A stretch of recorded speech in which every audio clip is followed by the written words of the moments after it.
এই চাঁদাবাজি ডাকাতি, ডাকাতি করলে খারাপ, তাই এটার নাম দিছে চাঁদা। যেই জায়গায় ফুটপাতে বসে দোকানদারি করছে গরিব দোকানদার, ওখানে মানুষ হাঁটার জন্য সরকার রাস্তা বানাইছে। ওই দোকানদারের উচিত ছিল না এখানে দোকানদারি করবে, কিন্তু বেটা তো গরিব, দোকান ভাড়া নিয়ে করার মতো পুঁজি নাই, টাকা আছে 4-5 হাজার। তাই একটা ছোট্ট ভ্যান গাড়ির মাঝে কিছু সবজি লইয়া, ওই সবজিগুলা লইয়া ফুটপাতের মাঝে দাঁড়ায়া দাঁড়ায়া বেচে। প্রতিদিন 300-500 টাকা ব্যবসা হয়, সংসার চলে।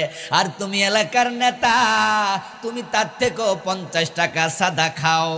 ওই বেটা থেকে যে টাকাটা নিলা, ওই ফুটপাতের মালিক তো তুমি না, তার হালাল টাকাটা তুমি যা নিলে এটা ডাকাতি করে নিলা। ডাকাতির টাকা হালাল না হারাম? কোন দলে যোগ দিছ? যারা সাদাবাজ, নেতা বেনামাজি,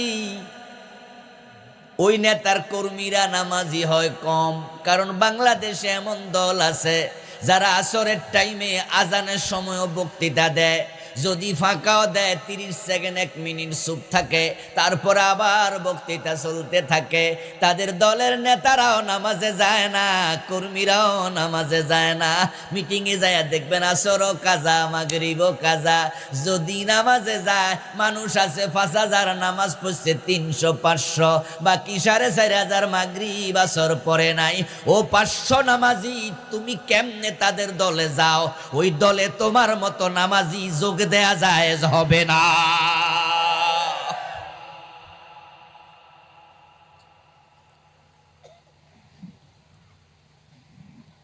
কোন মা সাদিকিন, ভালোদের সঙ্গ হও, ভালোদের সঙ্গ নাও, সঙ্গ নেও, ভালোদের সঙ্গী হও। হাসরের দিন বেনামাজি নেতাকে, বেনামাজি কর্মীরা বলবে, আল্লাহ এই লোক তো নামাজ শিখায় নাই, রোজা শিখায় নাই। ওয়ালতাকুম মিনকুম উম্মাতুন ইয়াদউনা ইলাল খায়র, এমন দলে যোগ দাও যে দলের নেতা তোমাকে নামাজের কথা বলবে,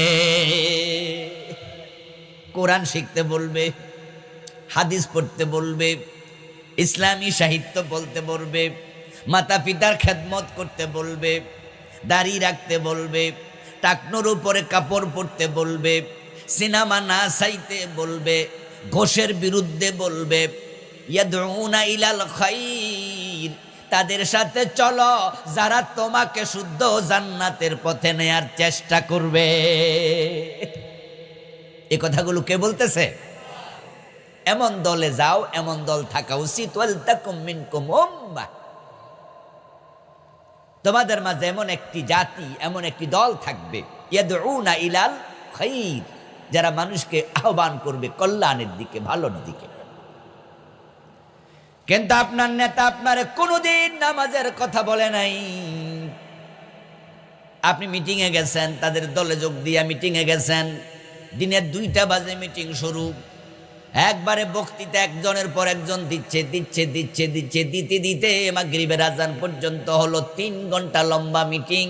একটা বক্তাও আল্লাহর কোরআনের একটা আয়াত পড়ে নাই, রাসূলের একটা হাদিস বলে না। এমন দলীয় মিটিং আছে না নাই? তো তুমি কাদের সাথে চললা? যারা কোরআনের কথা বলে না, হাদিসের কথা বলে না, আল্লাহর পথে ডাকে না, এমন লোকদের সাথে চললা, তারা বেনামাজি, তোমারও বেনামাজি বানাবে। এবার কিয়ামতের দিন কি হবে শোনেন। ওই লোকের আল্লাহকে বলবে, আল্লাহ ইন্না আতানা সাদাতানা ওয়া কুবারানা ফাআদাল্লুনা সাবিলা। ও আল্লাহ, আমাদের নেতারা আমাদেরকে পথহারা করছে, তারা আমাদেরকে পথহারা করছে। গত 15 বছর একদল লোক টেম্পু স্ট্যান্ডে চাঁদাবাজি করছে, বাস স্ট্যান্ডে চাঁদাবাজি করছে, বিভিন্ন জায়গায় চাঁদাবাজি করছে, ফুটপাতে চাঁদা তুলছে, চান্স পাইছে যেখানে, পেট পুরাইছে সেখানে। ওরা যখন পালাইছে, বাংলাদেশের চাঁদাবাজি বন্ধ না আরেক দল শুরু করছে। ওরা চলে গেছে, এখন নতুন আরেক দল শুরু করছে। এখন আপনি যদি তাদের হন অথবা আগের লোকদের হন, আপনার ছেলে ওই দলে যায়, তার পকেটও 2-4 টাকা চাঁদার আসার সম্ভাবনা আছে না নাই?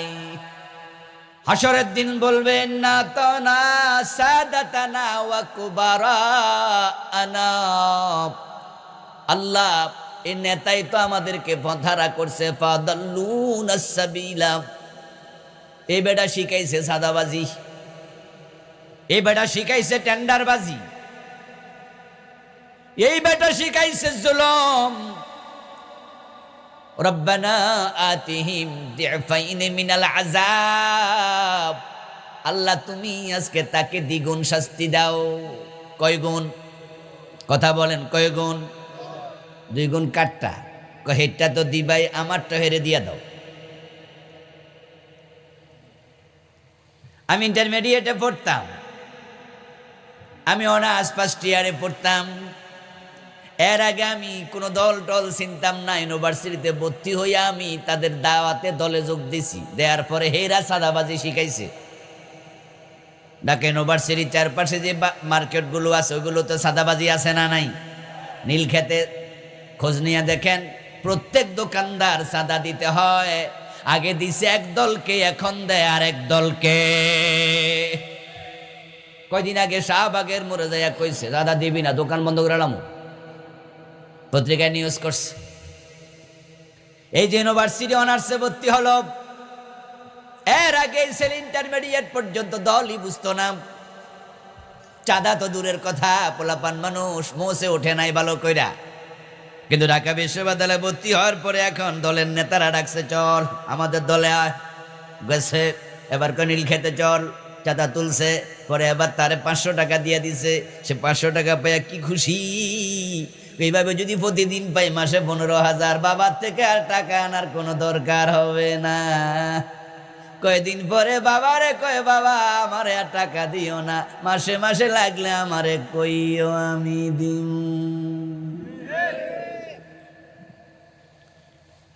এই যে হারাম খাইলো এই ছেলে, কিয়ামতের দিন বলবে আল্লাহ আমার নেতাকে ডাবল শাস্তি দাও, কারণ সে আমাকে পথহারা করেছে।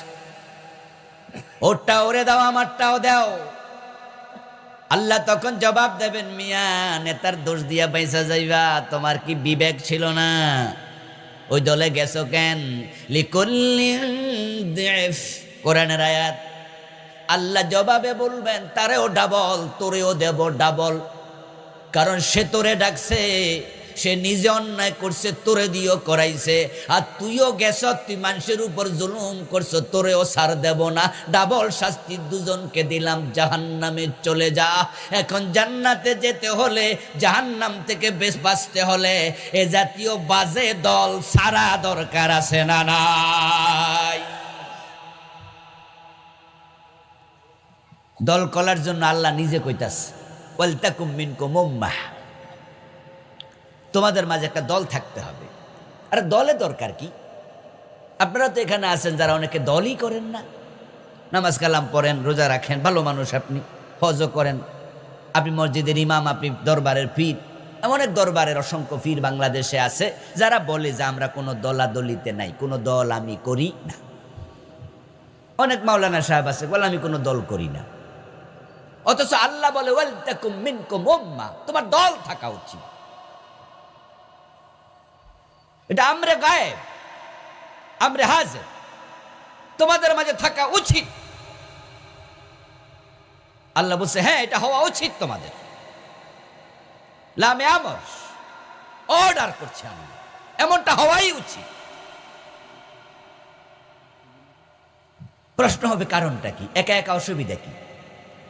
একা অসুবিধা হলো সমাজে যারা অপরাধী আছে, অপরাধীদের মাঝে গ্রুপ আছে না নাই? তাদের মাঝে একতা আছে না নাই? আপনি দেখবেন আমাদের দেশে যত অপরাধ আছে তাদের মাঝে সিন্ডিকেট আছে। ডাকাত দল, কিছুক্ষণ আগে আমাদের ওসি সাহেব বলছে যে ডাকাতরা ডাকাতি করে, ডাকাত দল।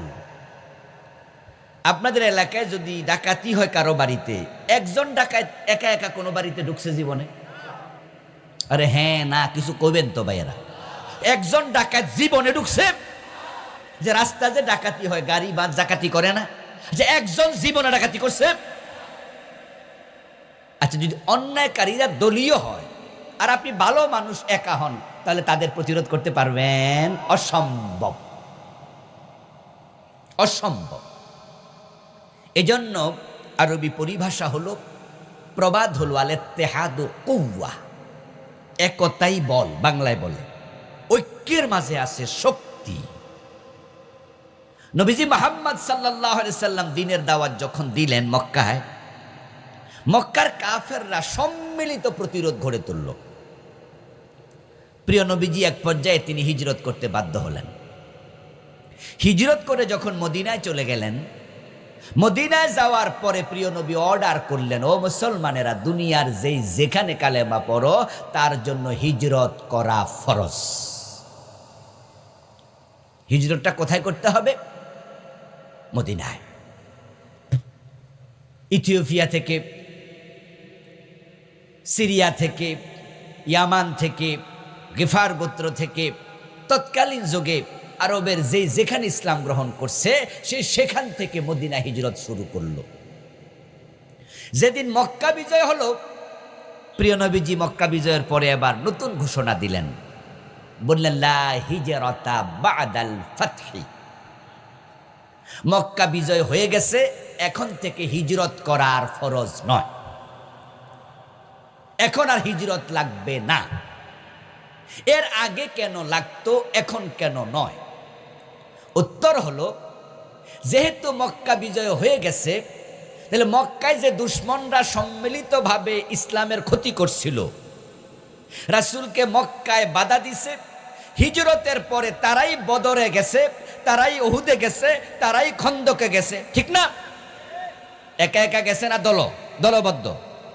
তারা যখন দলবদ্ধভাবে গেছে, মুসলমানরা যদি কেউ থাকে ইথিওপিয়া, কেউ থাকে ইয়াসরাবে, কেউ থাকে সিরিয়া, কেউ থাকে মিশরে, তাহলে তারা বিচ্ছিন্ন হলে যারা অন্যায়কারী দলবদ্ধ তাদের প্রতিরোধ করা যাবে না। তাই যারা ন্যায়ের পক্ষে তাদেরও ঐক্যবদ্ধ হওয়া দরকার আছে না নাই? তা রাসূল বলছে হিজরত করে মদিনায় আসা ফরজ। মক্কা যখন বিজয় হয়ে গেল, এখন তো আর মক্কাতে কি নাই, শত্রু আর নাই। আলহামদুলিল্লাহ, মক্কা বিজয়ের পরে শত্রুরা পালিয়ে চলে গেল মক্কা থেকে হুনাইনে। পরে হুনাইনের যুদ্ধ হয়ে গেল। হুনাইনের যুদ্ধের পরে বলা চলে আরব বিশ্বে কাফেরদের শক্তি মোটামুটি শেষ। এখন রাসূলের বিরুদ্ধে শক্তি ছিল শুধুমাত্র রোমকরা। তারা মুতায় এসেছিল 3000 সৈন্য নিয়ে। প্রিয় নবী সাল্লাল্লাহু আলাইহি সাল্লাম মুতার যুদ্ধে সাহাবী পাঠালেন, তাদের সামনে 1 লক্ষ রোমক সৈন্য পরাজিত হয়ে পালিয়ে গেল। তারপরে তারা নবম হিজরির দিকে আসলো তাবুকে। রাসূল 40,000-এর মতো সাহাবী নিয়ে তাবুকে চলে গেলেন। কত হাজার? কথা বলতে হবে, কত হাজার? তাহলে ঐক্যবদ্ধ হওয়া দরকার আছে না নাই? আমরা মুসলমানরা যদি এখনো এক হয়ে যাই, তাম পৃথিবীতে কেউ ভয়ে আমাদের দিকে চোখ তুলে তাকাবে না। এই চাঁদাবাজি, ডাকাতি করলে খারাপ, তাই এটার নাম দিছে চাঁদা। যেই জায়গায় ফুটপাতে বসে দোকানদারি করছে গরিব দোকানদার, ওখানে মানুষ হাঁটার জন্য সরকার রাস্তা বানাইছে। ওই দোকানদারের উচিত ছিল না এখানে দোকানদারি করবে, কিন্তু বেটা তো গরিব, দোকান ভাড়া নিয়ে করার মতো পুঁজি নাই, টাকা আছে 4-5 হাজার। তাই একটা ছোট্ট ভ্যান গাড়ির মাঝে কিছু সবজি লইয়া, ওই সবজিগুলা লইয়া ফুটপাতের মাঝে দাঁড়ায়া বেচে। প্রতিদিন 300-500 টাকা ব্যবসা হয়, সংসার চলে। আর তুমি এলাকার নেতা, তুমি তার থেকেও 50 টাকা সাদা খাও। ওই বেটা থেকে যে টাকাটা নিলা, ওই ফুটপাতের মালিক তো তুমি না, তার হালাল টাকাটা তুমি যা নিলে এটা ডাকাতি করে নিলা। ডাকাতির টাকা হালাল না হারাম? কোন দলে যোগ দিচ্ছ যারা সাদাবাজ, বেনামাজি? ওই নেতার কর্মীরা নামাজি হয় কম, কারণ বাংলাদেশে এমন দল আছে যারা আসরের টাইমে আজানের সময়ও বক্তৃতা দেয়, যদি ফাঁকাও দেয় 30 সেকেন্ড 1 মিনিট চুপ থাকে, তারপর আবার বক্তৃতা চলতে থাকে। তাদের দলের নেতারাও নামাজে যায় না, কর্মীরাও নামাজে যায় না। মিটিংয়ে যায় দেখবেন আসরও কাজা, মাগরিবও কাজা। যদি নামাজে যায় মানুষ আছে 5000 নামাজ পড়ছে 300-500, বাকি 4500 মাগরিব আসর পড়ে নাই। ও 500 নামাজি, তুমি কেমনে তাদের দলে যাও? ওই দলে তোমার মতো নামাজি যোগ দেয়া জায়েজ হবে না।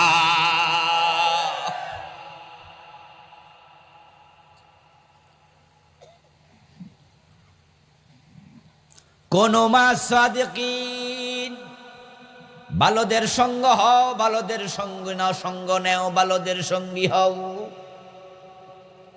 হাসরের দিন বেনামাজি নেতাকে বেনামাজি কর্মীরা বলবে, আল্লাহ এই লোক তো নামাজ শিখায় নাই, রোজা শিখায় নাই।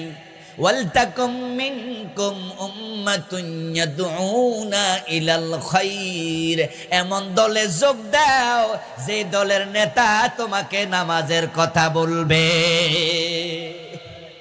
কোরআন শিখতে বলবে, হাদিস পড়তে বলবে, ইসলামী সাহিত্য বলতে বলবে, মাতা পিতার খেদমত করতে বলবে, দাড়ি রাখতে বলবে, টাকনোর উপরে কাপড় পরতে বলবে, সিনেমা না চাইতে বলবে, ঘোষের বিরুদ্ধে বলবে।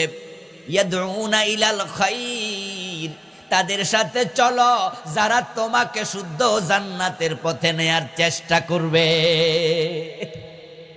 এই কথাগুলো কে বলতেছে? এমন দলে যাও, এমন দল থাকা উচিত। ওয়ালতাকুম মিনকুম উম্মাহ, তোমাদের মাঝে এমন একটি জাতি, এমন একটি দল থাকবে, ইয়াদউনা ইলাল খায়র, যারা মানুষকে আহ্বান করবে কল্যাণের দিকে, ভালোর দিকে। কিন্তু আপনার নেতা আপনারে কোনোদিন নামাজের কথা বলে নাই।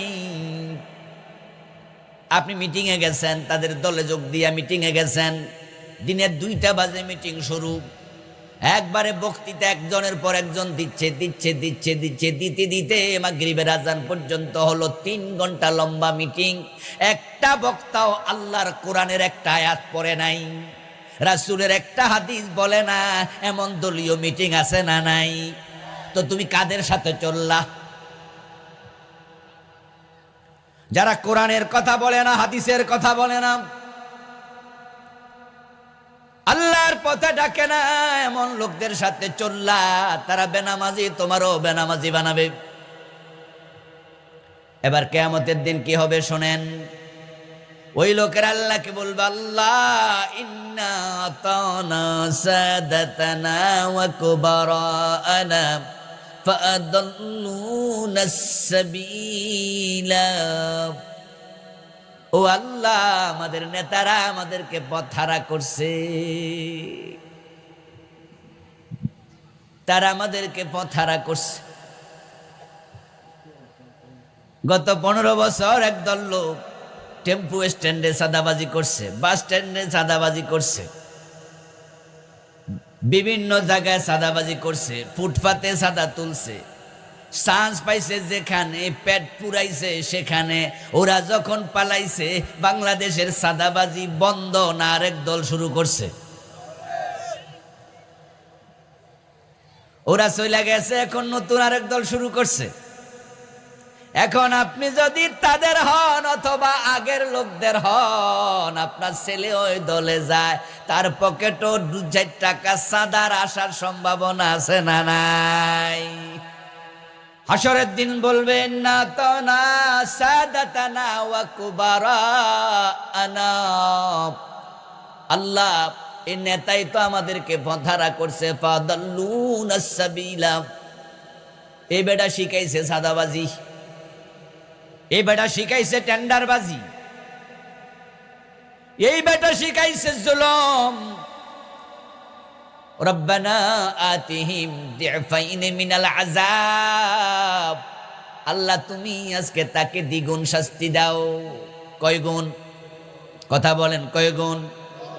2 গুণ। কাটটা হেডটা তো দিবাই, আমারটা হেরে দিয়া দাও। আমি ইন্টারমিডিয়েটে পড়তাম, আমি অনার্স ফার্স্ট ইয়ারে পড়তাম।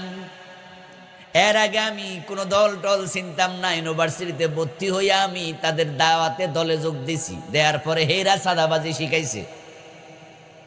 ঢাকা ইউনিভার্সিটির চারপাশে যে মার্কেটগুলো আছে ওইগুলোতে সাদাবাজি আছে না নাই?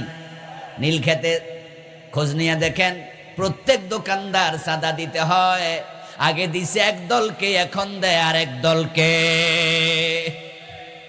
কয়দিন আগে শাহবাগের মোড়ে যাইয়া কইছে দাদা দিবি না, দোকান বন্ধ করে এলাম। পত্রিকায় নিউজ করছে। এই যে ইউনিভার্সিটি অনার্সে ভর্তি হলো, এর আগে ছেলে ইন্টারমিডিয়েট পর্যন্ত দলই বুঝতো না। চাঁদা তো দূরের কথা, পোলাপান মানুষ মোসে ওঠে নাই ভালো কইরা। কিন্তু ঢাকা বিশ্ববিদ্যালয়ে ভর্তি হওয়ার পরে এখন দলের নেতারা ডাকছে, চল আমাদের দলে আয়। গেছে, এবার নীল খেতে চল, চাঁদা তুলছে। পরে এবার তারে 500 টাকা দিয়ে দিছে। সে 500 টাকা পাইয়া কি খুশি। এইভাবে যদি প্রতিদিন পাই মাসে 15,000, বাবার থেকে আর টাকা আনার কোনো দরকার হবে না। কয়দিন পরে বাবারে কয়, বাবা আমারে আর টাকা দিও না, মাসে মাসে লাগলে আমারে কইও আমি দিম।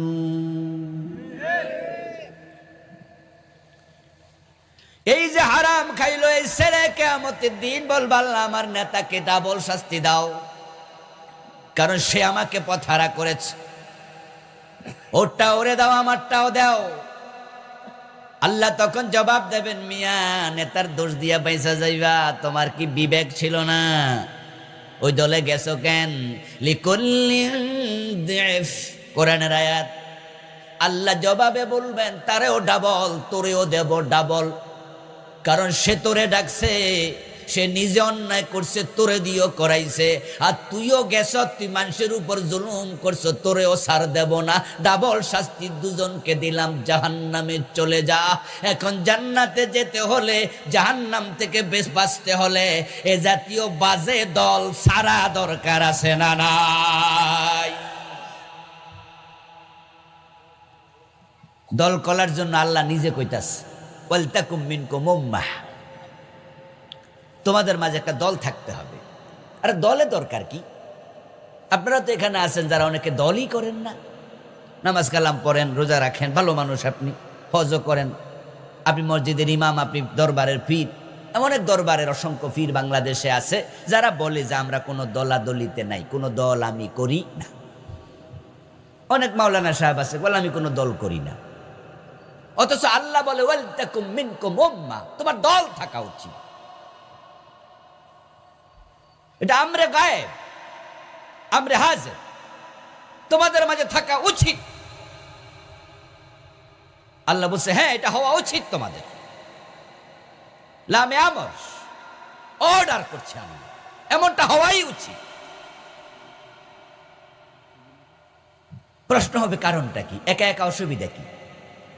একা অসুবিধা হলো সমাজে যারা অপরাধী আছে, অপরাধীদের মাঝে গ্রুপ আছে না নাই? তাদের মাঝে একতা আছে না নাই? আপনি দেখবেন আমাদের দেশে যত অপরাধ আছে তাদের মাঝে সিন্ডিকেট আছে।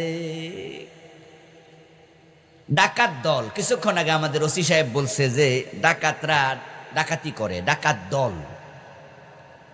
আপনাদের এলাকায় যদি ডাকাতি হয় কারো বাড়িতে, একজন ডাকাত একা একা কোনো বাড়িতে ঢুকছে জীবনে? আরে হ্যাঁ না, কিছু কইবেন তো ভাইয়েরা। একজন ডাকাত জীবনে ঢুকছে? যে রাস্তা যে ডাকাতি হয়, গাড়ি বাস ডাকাতি করে না, যে একজন জীবনে ডাকাতি করছে? আচ্ছা, যদি অন্যায়কারীরা দলীয় হয় আর আপনি ভালো মানুষ একা হন, তাহলে তাদের প্রতিরোধ করতে পারবেন? অসম্ভব, অসম্ভব। এজন্য আরবি পরিভাষা হলো, প্রবাদ হলো আল ইত্তেহাদু কুওয়া, একতাই বল। বাংলায় বলে ঐক্যের মাঝে আছে শক্তি। নবীজি মুহাম্মদ সাল্লাল্লাহু আলাইহি সাল্লাম দ্বীনের দাওয়াত যখন দিলেন মক্কায়, মক্কার কাফেররা সম্মিলিত প্রতিরোধ গড়ে তুলল।